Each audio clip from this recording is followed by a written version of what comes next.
Yo, what is up, trader? Welcome back to another brand new video. This is Afnan from Apex Alpha Trader. Hope all are you doing so good. Finally আজকে আমরা এমন একটা বড় প্রবলেমের কথা নিয়ে কথা বলবো, যেটা প্রত্যেকটা ট্রেডার তাদের জীবনযাত্রায় কিংবা ট্রেডিং যাত্রায় কোনো না কোনো কালে ফেস অবশ্যই করছে। সেটাকে কি বলে? সেটাকে বলা হচ্ছে ওভার ট্রেডিং। ওকে, অতিরিক্ত ট্রেডিং। আমি নিশ্চিত আমরা সবাই কখনো না কখনো এই পরিস্থিতির মাধ্যমে পড়ছি, একবার না একবার হলেও পড়ছি। ওকে, একটা ট্রেড করি, তারপর আরেকটা এরকম করে দেখি আপনি একদিনে 20টা ট্রেড করে ফেলেছেন, লাভের পিছনে ছুটে যাচ্ছেন, ক্রমশই লাভের পিছনে ছুটে যাচ্ছেন। আপনার কেন লস হলো? এই লস কেনই বা হবে? ফার্স্ট অফ অল আগে অ্যামাউন্টটা কমে রাখি। Wait, okay, now. কেন এত লস হবে কেন? মার্কেটে ট্রেডিংয়ে loss is the part of trading. Okay, loss ছাড়া কেউ যদি লস না করে তাহলে সে ট্রেডারই না। That is simple. ওকে, মনে রাখবো। কিন্তু অতিরিক্ত ট্রেডিংয়ের বিপদটা কি সহজ? অতিরিক্ত ট্রেডিং এটা কি আদৌ কি আমার আর তোমার জন্য কি সুবিধাজনক? হ্যাঁ, ইমোশন। যখন আপনি পরপর হেরে যাচ্ছেন বা জিতছেন, তখন আপনার মধ্যে লাভ, হতাশা, ভয়, এরকম ইমোশন কাজ করে। আর হঠাৎ করে আপনি এমনভাবে ট্রেড করা শুরু করেন যেখানে মনে করেন কোনো কন্ট্রোল থাকে না। হ্যাঁ, আমার কেন লস হলো? আমি এখন এমন বাড়ে দিই, আমার $5 লস হয়েছে, আমি $10 ট্রেড নিচ্ছি, আমার $10 লস হয়েছে, আমি $15 ট্রেড নিচ্ছি, ফর এক্সাম্পল এরকম। ঠিক আছে, তো তাহলে আমাদের মনে রাখা উচিত প্রতিটি ট্রেড হিসেব করে করা উচিত এবং সিস্টেমের ভিতরে করা উচিত। ওকে, এটি আপনার পরিকল্পনার অংশ হওয়া উচিত। অতিরিক্ত ট্রেডিং ঘটে তখনই যখন আপনি ক্রমশই লাভের পিছে ছুটতে থাকেন। আপনার যখন প্রফিট হচ্ছে আপনি করছেন না, ইমোশন কন্ট্রোল করতে পারছেন না। গ্রিডিনেস আলাদা একটা বিষয়। গ্রিড যেটা, এটা আমি পরের কোনো ভিডিওতে এক্সপ্লেন করবো। ওকে, আপনার মনে করেন চাহিদা আপনার পূর্ণ হয় না, এই জন্য আপনি কি করেন? ট্রেডের উপর ট্রেড করতে থাকেন। এর কারণে এটাকে অতিরিক্ত ট্রেডিং বলে। ঠিক আছে, কিন্তু আপনার কোনো সিস্টেম নাই, আপনার সিস্টেমের ভিতর থাকেন না, আপনার একদিনের প্রফিট টার্গেট থাকে না, আপনার একদিনের লস টার্গেট থাকে না। ঠিক আছে, আপনি শুধু এগুলোই করে যাচ্ছেন।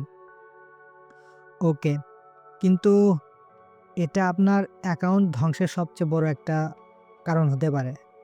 লাইক এক্সাম্পল, আপনার যদি $100 ব্যালেন্স থাকে, আপনি যদি $10 ট্রেড প্লেস করেন, আপনি যদি মনে করেন এটা লস হয়েছে, $10 ট্রেড প্লেস করছে, $10 ট্রেড প্লেস করছেন, মনে করেন আপনার ওটা লস। ওকে, মনে করেন আপনি $10 ট্রেড প্লেস করছেন, এটা মনে করেন আপনার লস। ওকে, তা আপনি কি করবেন? পরে আবার একটা ট্রেড প্লেস করবেন। ঠিক আছে, এরকম করে কি করবেন? পরে আবার একটা ট্রেড প্লেস করবেন, এরকম করে আবার একটা ট্রেড প্লেস করবেন। এরকম প্লেস করতে করতে আপনি কখনো ওভার ট্রেডিং হয়ে যাবে, আপনি নিজেও বুঝতে পারবেন না। বুঝতে পারলেন? সো তাহলে এটা আমরা কিভাবে কন্ট্রোলে আনবো? সোজা সিম্পল আমি সলিউশন দিয়ে দিই কীভাবে এটা কন্ট্রোলে আনা যায়। ওকে, সহজ। প্রতিদিনের ট্রেডের সীমা নির্ধারণ করুন। ওকে, আপনি আপনার প্রত্যেক দিনের ট্রেডিংয়ের সীমা বা প্রফিট টার্গেট, লস, এসএল, এটা হচ্ছে আপনি কি রাখবেন? নির্দিষ্ট একটা টার্গেটের ভিতর রাখবেন। বা আমি মনে করেন প্রত্যেক দিনে আমার ব্যালেন্স যেটা থাকে সেই ব্যালেন্সের আমি 15% করে গ্রোথ আনার চেষ্টা করি। এটা আমার টার্গেট। ঠিক আছে, আর 5% হলো আমার ব্যালেন্সের, আমার 5% যখন উড়ে যায় তখন আমি কি করি? ওই দিন আমি ট্রেডই করি না, ট্রেড করা ক্লোজ করে দিই। এরকম সেম টু সেম আপনারও এরকম একই সিস্টেমই করতে হবে। আপনি ওখানে একটা সিস্টেম তৈরি করবেন। আমার দিনে $10 প্রফিটের টার্গেট, দিনে আমার $5 লস হলে আমি বের হয়ে যাব। দিনে আমার $100 প্রফিটের টার্গেট, দিনে আমার $30 লস হলে আমি বের হয়ে যাব।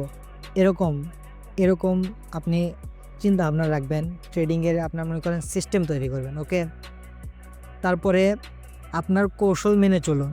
ঠিক আছে, কৌশল কি? আপনার সিস্টেম, আপনার স্ট্র্যাটেজি, আপনার যেগুলো মনে করেন আয়ত্তের ভিতর যেগুলো বেশি আয়ত্তে আসে সেগুলো হচ্ছে আপনার কৌশল। এগুলো আপনি মেনে চলার চেষ্টা করুন। আপনি কোন জিনিসে বেশি লস হলেন এটা আপনার থেকে ভালো অন্য কেউ জানে না, আমি জানি না, আপনি সব থেকে বেশি ভালো জানেন। এটা আপনারই ঠিক করতে হবে। ঠিক আছে, এগুলো সব কিছু মাথার ভিতরে বসায় নিয়ে ইমোশনলেস ট্রেড করতে হবে। এবং সবচেয়ে গুরুত্বপূর্ণ, যদি আপনি মনে করেন আপনি ইমোশন হয়ে ট্রেড করছেন বা আবেগপ্রবণ হয়ে ট্রেড করছেন, তাহলে কিছুটা সময় বিরতি নিন। ঠিক আছে, বিরতি নিন বলতে হয় ওই দিন ট্রেড করেন না, বা 2 দিন ট্রেড করেন না, বা কিছুদিন ট্রেড করা বন্ধ রাখুন। সিম্পল, এরকম কিছুদিন ট্রেড করা বন্ধ রাখবেন। ঠিক আছে, নাও আমি যদি একটু হাইট বোর্ডে নিয়ে দেখাই, ওকে, আমি যদি হাইট বোর্ডে দেখাই, দেখো মার্কেটে মনে করো আমার কি দিচ্ছে, ওটিসি মার্কেটে, আমি ওটিসি মার্কেটে বেশি ট্রেড করি, লাইভ মার্কেটে কম ট্রেড করি। মার্কেটে মনে করো আমার মুভমেন্ট, হ্যাঁ এরকম মনে করো আমার মুভমেন্ট আছে। ওকে, আমার কি লাগার দিয়ে বায়ার বায়ার বায়ার আসছে। ঠিক আছে, আমার স্ট্র্যাটেজি এখন কি, আমার স্ট্র্যাটেজি মনে করো এটা আমার কি, এটা আমার কি লেভেল, সাপোর্ট লেভেল। ওকে, এটা আমার কি লেভেল, সাপোর্ট লেভেল। হ্যাঁ, আমার স্ট্র্যাটেজি এখন কি থাকবে, আমার স্ট্র্যাটেজি মনে করো আমি এখন ইনগালফিং প্যাটার্নে ট্রেড করি। Okay okay, just give me some time. মনে করো আমি ইনগালফিং প্যাটার্নে কী করি, ট্রেড করি।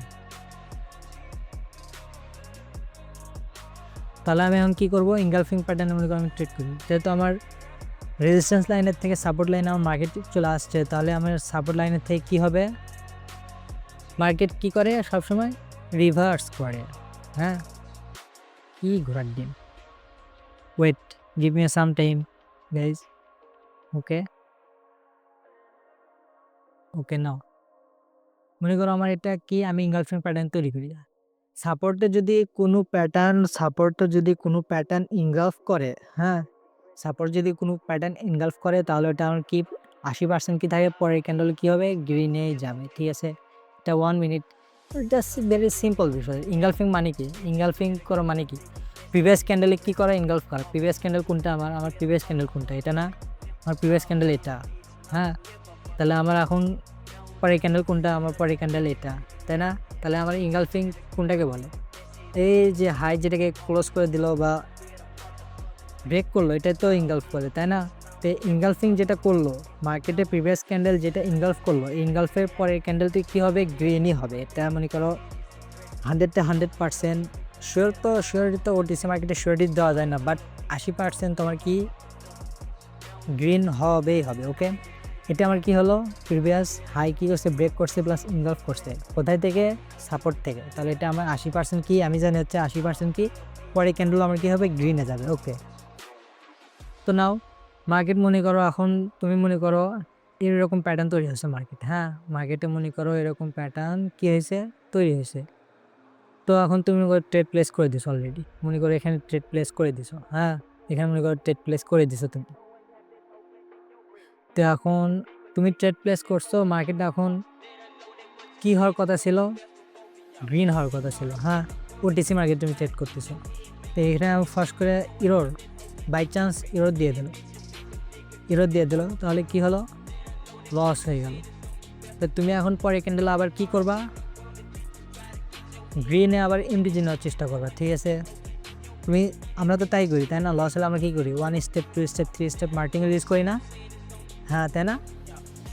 ওকে, আমরা যেহেতু মার্টিঙ্গেল ইউজ করি, তো আমরা কী করবো, মনে করো এখানে আবার ট্রেড প্লেস করছি, মনে করো আমার এই ট্রেডও এমটিজি যেটা আছে এটাও মনে করো আমাদের লস। ওকে, এমটিজি যেটা ছিল এটাও মনে করো লস। তাহলে আমরা কি করব, এক সেকেন্ড। ওকে, তাহলে আমরা কি করব, আমাদের যদি এমটিজি লস হয়ে যায়, তাহলে আমরা কি করব, ওই দিন ট্রেড করব না। দ্যাটস সিম্পল বিষয়, ওই দিন আমরা কি করব না, ট্রেড করব না। ওকে, ওই দিন কেউ ট্রেড করবে না। এটাই হচ্ছে ইমোশন কন্ট্রোল আর হচ্ছে ওভার ট্রেডিং থেকে বেঁচে থাকার সবচেয়ে বড় হাতিয়ার। সিস্টেমের ভিতর থাকতে হবে, প্লাস একটা সিস্টেম কি, এখানে আমি সিস্টেম একটা তৈরি করলাম না। আমার কি সিস্টেম, আমার মনে করো আমার এই স্ট্র্যাটেজি আমি ট্রেড করি, মনে করো আমার এটা লস হয়েছে। হ্যাঁ, লস হয়েছে, তো আমি মনে করো এমটিজি নিয়েছি, এমটিজি লস, তাহলে আমি কী করবো, ওই দিন আর ট্রেড করবোই না। এটা আমার 100% গ্যারান্টি, আমি ট্রেড করবোই না। আর ইফ যদি উইন করে থাকি, তাহলে আমরা কী করব, আমার যে প্রফিট টার্গেট, আমি সেই প্রফিট টার্গেট না, আমি মার্কেট থেকে ক্লোজ হয়ে যাবো। দ্যাটস ভেরি সিম্পল বিষয়। ঠিক আছে, এই ছোটো বিষয়গুলো তোমরা যদি মেনে চলো, তাহলে অবশ্যই আমি গ্যারান্টিতে বলবো, অবশ্যই তোমরা প্রফিটেবল একজন ট্রেডার হিসেবে গণ্য হবে ইনশাআল্লাহ। Okay, so remember trading is a marathon not sprint. Okay, sprint মানে কি, তুমি যদি ঘোরাচ্ছ এরকম ট্রেডিং করতেই আসো, যেমন স্প্রিন্ট যেমন ঘুরতে থাকে তুমি এরকম ট্রেড করতেই আসো। This is not trading, is a trading just like marathon. Okay, trading just like marathon not sprint. Okay okay, let's trade smart not impulsive. Okay, ইম্পালসিভভাবে কেউ ট্রেড করবে না। If you ever fallen into our trading trap, drop a comment below with your experience and don't forget to hit the like button and subscribe button for more trading tips. So see you soon.